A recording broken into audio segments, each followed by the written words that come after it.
So God gave me an Adam's apple, which blocked. See, one of the bedrock of spirituality from most people's perception is having a quiet or still mind. And people go through meditation retreats, and in order to, the goal for them is to acquire a peaceful mind, and that's in a sense a misconception. It's a good sales pitch for mainstream Americans who buy self-help books in order to cope with the anxieties of life, but it doesn't really necessarily lead to the truth. See, like the whole process of spirituality, of awakening, is actually a violent process. It's a mental breakdown, literally. Okay, if everyone knows what spirituality is really about, 99% of the people won't get into it. Because in a sense, you don't really choose to be on the spiritual path. You sort of just have glimpses of truth or a few experiences of awakening, and then you're suddenly on this turbulent ride, a free fall into your inner black hole. And quieting the mind could be a cop-out because it's sort of like taking Xanax, right? It sort of takes you away from the violent and the self-destructive process of deconditioning the self to realize the truth, which is no self. So, see, people go into retreat, silent retreat for 2 weeks, and for a lot of people, myself included, when they come out, when they encounter a reality or the real world, their peace of mind is gone. So it's almost like during the retreats, it's an artificial vacuum that they're in, or they're putting plastic bag over their heads, and when they walk out onto the street, the plastic bag gets blown away like a fart in the wind.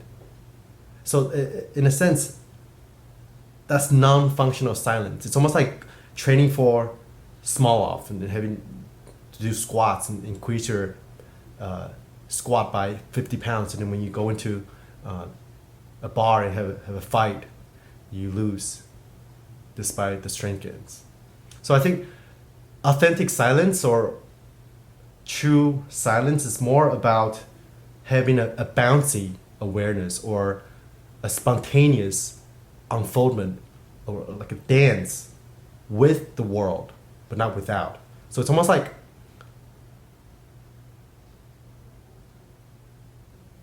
you want to be receptive to whatever arises moment by moment through your consciousness, and not resist anything. So like if you hear a noise, if you hear some vibrations, that's not quite a noise. If you hear some vibrations that causes, for whatever reason, disturbance in your mind, you label that or discriminate against that as noise. You slap a label on it.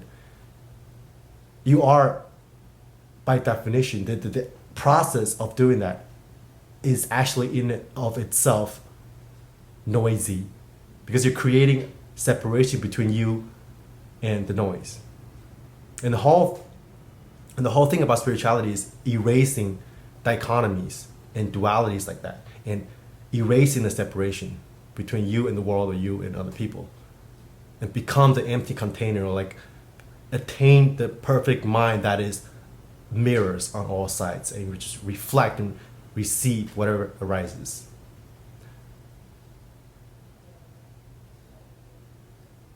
So again, another reason why if your only goal is to have a quiet mind, is detrimental to spiritual process, is because, see, the mind or thoughts is your greatest weapon against thought itself, or illusions or delusions and conditionings and beliefs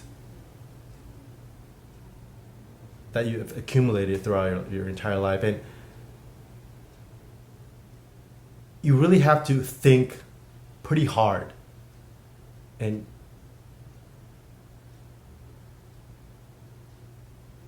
to question everything, like, it's almost like solving a math equation to get to zero. And you have to use a lot of deductive reasoning skills to, cut away the illusions. So you know how they have this analogy about stripping off layers of an onion until at the core there's nothing? That's exactly what the process of spirituality is like, except you're not peeling off an onion. You are skinning yourself alive. And that process, it's not so quiet.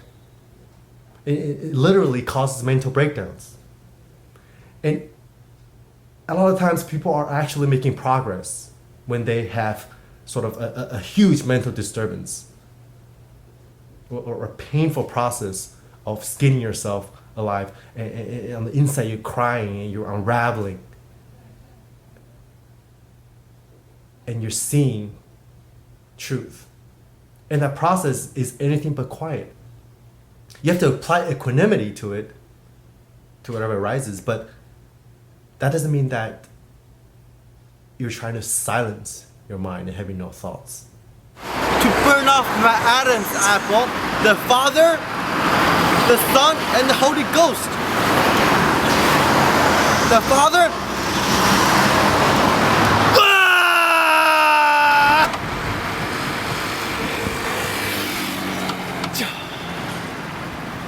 If you look at sort of who represents the mainstream spiritual culture, you look at people like Eckhart Tolle or even Osho or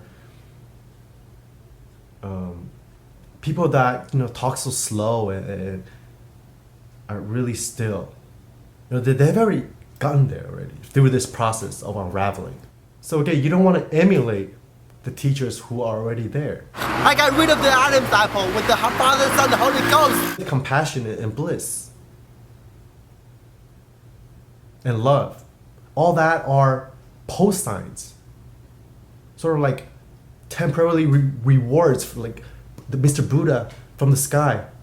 Throw some mollies at you, some candies, and say, okay, you're just going in the right direction maybe. I'm just playing devil's advocate here, but imagine a more fitting role model for an enlightened guru is somebody like Tyler Durden or the Joker. They have no agendas. They have no roles to play. Totally still playing the role, even Osho, of that spiritual teacher, right? They're still trying to sell books, and Osho is still trying to get pussy.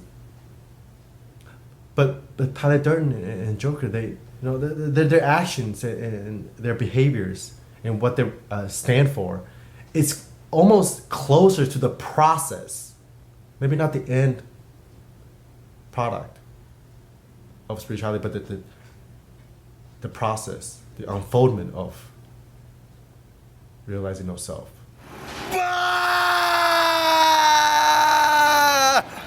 Now I'm ready to do some deadlifts.